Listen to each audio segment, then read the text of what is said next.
So these scenes highlight a lessons with speech variety and subject description, where the students use different Philippine dialects while the teacher speak formally. It emphasizes respect for linguistic diversity and the importance of preserving regional dialects as part of the country's cultural heritage.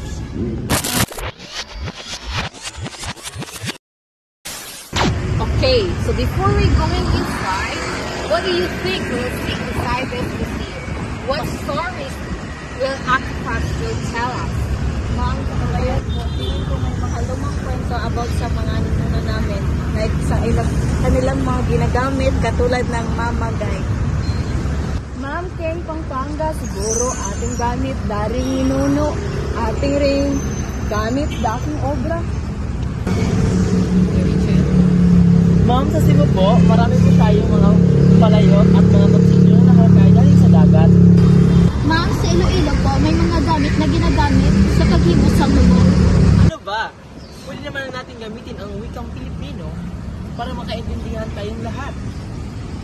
Children, before we enter, recall that each of you share your thoughts using your own dialect.